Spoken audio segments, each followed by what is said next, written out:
বিধায়ক শ্বেৰমান আলীলৈ সকাহ বিধানসভাৰ অধ্যক্ষৰ বাহাল ৰাখিলে শ্বেৰমান আলীৰ বিধায়ক পদ শ্বেৰমান আলীৰ বিধায়ক পদ খাৰিজ সন্দৰ্ভত চূড়ান্ত ৰায়দান শ্বেৰমানৰ বিধায়ক পদ খাৰিজৰ আবেদন জনাইছিল ৰকিবুল হুছেইন দেৱব্ৰত শইকীয়াই বিধানসভাৰ অধ্যক্ষৰ ৰায়ৰ পিছতে কংগ্ৰেছৰ বিৰুদ্ধে সৰব শ্বেৰমান আলী কিছু বক্তব্যও আছে আমি শুনাম মই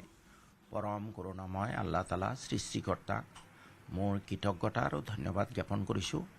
আৰু যিসকল অসমৰ ইমূৰৰ পৰা সিমূৰলৈ যিসকল শুভাকাংক্ষীয়ে মোৰ কাৰণে দোৱা কৰিছিলে আশীৰ্বাদ কৰিছিলে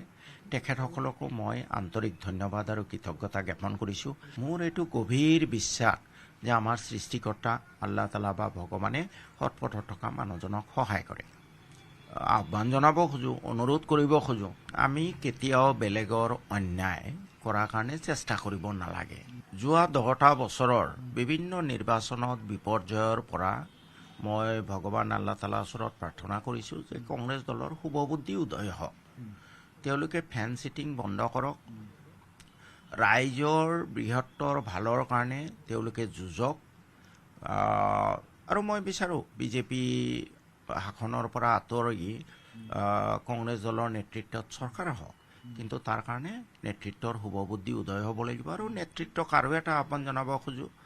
যে মই বিধায়ক হৈ থাকিম নে মন্ত্ৰী হ'ম এইবোৰ গৌণ হ'ব লাগে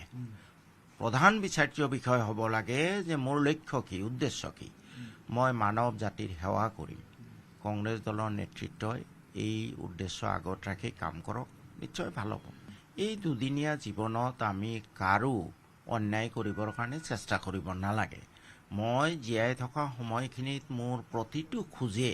যাতে বৃহত্তৰ মানৱ সমাজৰ মংগল সাধন কৰে তাৰ কাৰণে মোৰ চেষ্টাটো থাকিব লাগে